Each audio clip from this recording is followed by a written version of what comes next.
जय श्री हरि विष्णु। आप सभी दर्शकों का हमारे YouTube चैनल पर हार्दिक अभिनंदन और स्वागत है। आज हम महर्षि देव व्यास द्वारा रचित श्री गरुड़ पुराण के दिव्य ज्ञान के माध्यम से यह जानने का प्रयास करेंगे कि कैसे निकलते हैं मनुष्य का शरीर से प्राण, क्या क्या होता है मृत्यु के बाद। इस ग्रंथ में भगवान विष्णु ने अपने वाहन गरुड़ को मृत्यु से संबंधित अनेक गुप्त बातें बताई हैं। मृत्यु के बाद आत्मा यमलोक तक किस प्रकार जाती है, इसका विस्तृत वर्णन भी गरुड़ पुराण में किया गया है। जब परिवार में किसी की मृत्यु हो जाती है तो ब्राह्मण द्वारा गरुड़ पुराण का पाठ करवाने की परंपरा है। गरुड़ पुराण के अनुसार जिस मनुष्य की मृत्यु होने वाली होती है वह बोलना चाहता है लेकिन बोल नहीं पाता। अंत समय में उसकी सभी इंद्रियां, बोलने, सुनने आदि की शक्ति नष्ट हो जाती हैं और वह हिलडुल भी नहीं पाता। उस समय दो यमदूत आते हैं। उस समय शरीर से अंगुष्ठ मात्र, अंगूठे के बराबर आत्मा निकलती है, जिसे यमदूत पकड़ लेते हैं। ऐसे डराते हैं यमदूत। यमराज के दूत उस आत्मा को पकड़कर यमलोक ले जाते हैं, जैसे राजा के सैनिक अपराध करने वाले को पकड़कर ले जाते हैं। उस जीवात्मा को रास्ते में थकने पर भी यमराज के दूत डराते हैं और उसे नरक में मिलने वाले दुखों के बारे में बार बार बताते हैं। यमदूतों की ऐसी भयानक बातें सुनकर आत्मा जोर जोर से रोने लगती है, किंतु यमदूत उस पर बिल्कुल भी दया नहीं करते। इतना कष्ट सहती है आत्मा। इसके बाद वह जीवात्मा आग की तरह गर्म हवा तथा गर्म बालू पर वह चल नहीं पाती और भूख प्यास से तड़पती है। तब यमदूत उसकी पीठ पर चाबुक मारते हुए उसे आगे ले जाते हैं। वह जीव जगह जगह गिरती है और बेहोश हो जाती है, फिर उठकर चलने लगती है। इस प्रकार यमदूत जीवात्मा को अंधकार वाले रास्ते से यमलोक ले जाते हैं।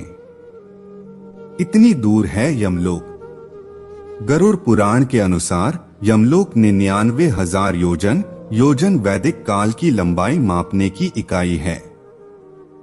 1 योजन बराबर होता है 4 कोस यानी 13 से 16 किमी है। वहां यमदूत पापी जीव को थोड़ी ही देर में ले जाते हैं। इसके बाद यमदूत उसे सजा देते हैं। इसके बाद वह जीवात्मा यमराज की आज्ञा से यमदूतों के साथ फिर से अपने घर आती है। तृप्त नहीं होती आत्मा। घर आकर वह जीवात्मा अपने शरीर में पुनः प्रवेश करने की इच्छा करती है, लेकिन यमदूत के बंधन से वह मुक्त नहीं हो पाती और भूख प्यास के कारण रोती है। पुत्र आदि जो पिंड और अंत समय में दान करते हैं, उससे भी उसकी तृप्ति नहीं होती। इस प्रकार भूख प्यास से युक्त होकर वह जीव यमलोक जाता है। इसलिए करते हैं पिंडदान। इसके बाद उस आत्मा के पुत्र आदि परिजन यदि पिंडदान नहीं देते हैं तो वह प्रेत बन जाती है और लंबे समय तक सुनसान जंगल में रहती है। गरुड़ पुराण के अनुसार मनुष्य की मृत्यु के बाद 10 दिन तक पिंडदान अवश्य करना चाहिए। पिंडदान से ही आत्मा को चलने की शक्ति प्राप्त होती है। ऐसे बनता है आत्मा का शरीर। शव को जलाने के बाद मृत देह से अंगूठे के बराबर का शरीर उत्पन्न होता है। वही यमलोक के मार्ग में शुभ फल को भोगता है। पहले दिन पिंडदान से मूर्धा, सिर, दूसरे दिन से गर्दन और कंधे, तीसरे दिन से हृदय, चौथे दिन के पिंड से पीठ, 5वें दिन से नाभि, छठे और 7वें दिन से कमर और नीचे का भाग, 8वें दिन से पैर, 9वें और 10वें दिन से भूख प्यास आदि उत्पन्न होती है। 47 दिन में आत्मा पहुंचती है यमलोक। यमदूतों द्वारा 13वें दिन आत्मा को पकड़ लिया जाता है। इसके बाद वह भूख प्यास से तड़पती हुई यमलोक तक अकेली ही जाती है। यमलोक तक पहुंचने का रास्ता वैतरणी नदी को छोड़कर 86,000 योजन है।